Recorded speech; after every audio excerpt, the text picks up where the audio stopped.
ஓம் நமச்சிவாயனே போற்றி போற்றி. ஓம் அமிர்தகடலேஸ்வரா போற்றி போற்றி. ஓம் அலைகடல் விரிவே போற்றி போற்றி. என் அன்பு குழந்தையே, இந்த மங்களகரமான தினத்தில் உனது பிரச்சனைகளை எல்லாம் போக்கி நீ கேட்ட வரங்களை உனக்கு அள்ளி கொடுக்க உன் அப்பன் சிவபெருமான் வந்திருக்கின்றேன். இந்த பதிவை முழுமையாக என் அன்பு குழந்தையே, இந்த புரட்டாசி ஞாயிறு அன்று உன்னையும் உன் துணையையும் பற்றி ஒரு நல்ல குறி சொல்லவே வந்திருக்கின்றேன். என்னை தவற விட்டு விடாதே என் தங்கமே. என் உள்ளத்தில் அன்பு உனக்கு துணையாகவே இருக்கின்றது. உன்னுடைய வாழ்க்கையில் சோக கதையாக முடிவது கிடையாது. நீ சமாளித்த கஷ்டங்கள் தான் உனக்கான அடுத்த கதவை திறக்கப் போகின்றது. இன்னும் கொஞ்சம் நாள்தான், உன் சுமைகள் குறைய போகின்றது. நீ வாழும் ஒவ்வொரு நொடியும் தான் உன்னை சோதிப்பது கிடையாது. உன்னை தாங்கிக் கொண்டுதான் செல்கின்றேன் என் தங்கமே. உன்னிடம் இருக்கும் என்னிடம் நீ வைத்திருக்கும் அன்புதான் அதைத்தான் மிகப்பெரிய புண்ணியம். அதற்காகத்தான் உனக்கு இன்னொரு வாய்ப்பும், இன்னொரு வாழ்வும், இன்னொரு சந்தோஷம், இதையெல்லாம் உனக்காக நான் தரப்போகின்றேன். நான் ஒன்று இல்லாமல் இருக்கின்றேன் என்று நினைக்காதே. நான் உன் பக்கத்திலேயே தான் இருந்து கொண்டிருக்கின்றேன். நீ வீழ்ந்த இடத்திலேயே எழுந்து நின்று வாழ்க்கையை உனக்கு கொடுக்க என்னால் முடியும். உன் துணையும் இனி உன் பக்கம் வரப்போகின்றார். உன் பக்கத்தில் வந்து விட்டார். நீ உயிருக்கு உயிராக நேசிக்கும் உன் துணையும் உண்மையிலேயே உன்னைத்தான் நேசித்து கொண்டிருக்கின்றாய். உன்னுடன் வர வேண்டும், உன்னை பார்க்க வேண்டும் என்ற ஆசை அவருக்கும் அதிகமாக இருக்கின்றது. நீ மட்டும்தான் அவரை அனுதினமும் எண்ணிக்கொண்டிருக்கின்றாய் என்று நினைக்கின்றாய். அவர் உன்னை நினைப்பாரா இல்லையா?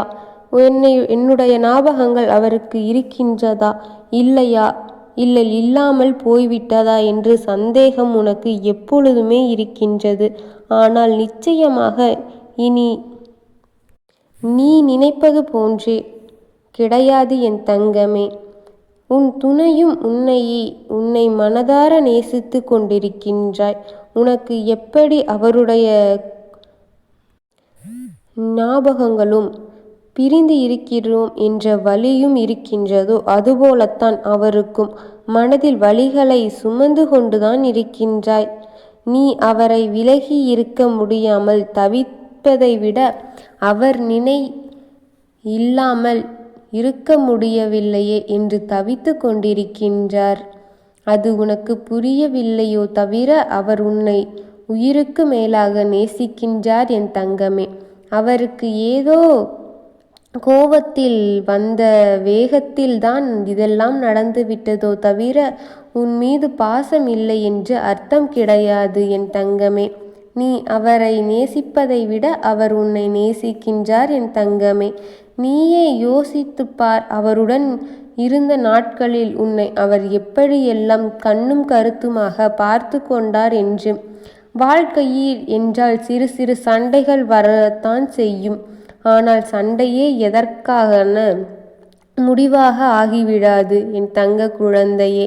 அப்படி இருவரும் இடையில் வருகின்ற சண்டைகள் எல்லாம் கூட அப்பொழுது இருவரும் அமைதியாக இருந்து விடுங்கள்.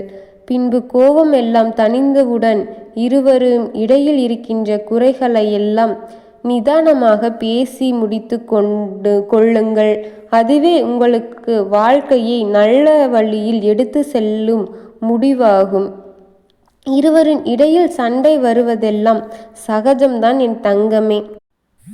இருவரின் இடையில் வரும் சண்டைகள் எல்லாம் நீ அவர் மீது அவரை புரிந்து கொள்ளாததும் அவர் உன்னை புரிந்து கொள்ளாததுதான் காரணமே தவிர சண்டையை சமாதானத்திற்கு வரும் நேரம் இருவரின் இடையில் ஒரு புரிதல் ஏற்பட்டுவிடும்.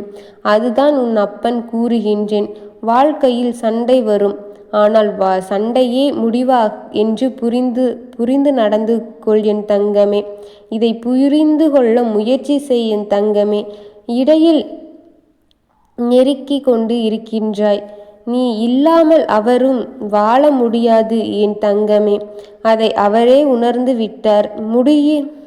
இது இத்தோடு முடிவது கிடையாது. கூடிய விரைவில் உன்னை தேடி வந்து விடுவார் என் தங்கமே. நீயும் அவரும் ஒன்றாக இணைந்து ஒற்றுமையாக வாழப் போகின்றீர்கள். இன்று புரட்டாசி ஞாயிற்றுக்கிழமை. உனக்கான உன் அப்பன் நல்ல குறியுடன் வந்து அதை உன்னிடம் சேர்த்து விட்டேன். உன்னை தேடி வந்து அதிர்ஷ்டம் உன் துணையாகவே இருக்கின்றார்.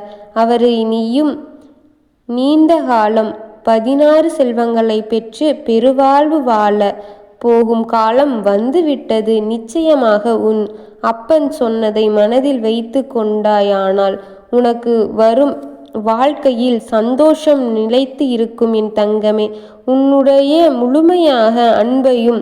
என்னுடைய முழுமையான அன்பும் ஆசீர்வாதமும் உனக்கு எப்பொழுதுமே இருக்கும். நீ கஷ்டங்களையெல்லாம் மறந்து நிம்மதியான வாழ்க்கையை வாழத் தொடங்கு என் தங்கமே. உனக்கு துணையாக உன் அப்பன் இருக்கின்றேன். இதை மட்டும் மனதில் வைத்து நீ நிம்மதியான வாழ்க்கையை வாழத் தொடங்கு என் தங்கமே. உன் குறைகளையெல்லாம் சீக்கிரமாக நிவர்த்தி செய்துவிட்டு உனக்கு இன்பமான வாழ்க்கையை தான் இனி கொடுக்கப் போகின்றேன். இருவருக்கும் இடையில் இருக்கின்ற அனைத்து சண்டைகளையும் முடித்து நீங்கள் நிம்மதியான வாழ்க்கையில் இனி ஈடுபடுங்கள் என் தங்கமே. சண்டை எப்பொழுதும் எதற்கும் நிரந்தரமான முடிவு கிடையாது. ஆதலால் இருவரும் இடையில் கொஞ்ச நேரம் வாக்குவாதம் ஆனால் கூட பரவாயில்லை. இருவரும் அமர்ந்து நிதானமாக பேசினால் எல்லாம் ஒரு முடிவிற்கு வந்துவிடும் என் தங்கமே. உன் அப்பா கூறுவதை புரிந்து அதன்படி நடந்து கொள். உனக்கு உன் வாழ்க்கையில் சந்தோஷம் என்றென்றும் நிலைத்திருக்கும் தங்கமே. ஓம் நமச்சிவாய போற்றி போற்றி. ஓம் அருகடலே போற்றி போற்றி. ஓம் அலைகடல் விரிவே போற்றி போற்றி. வாழ்க வளமுடன்.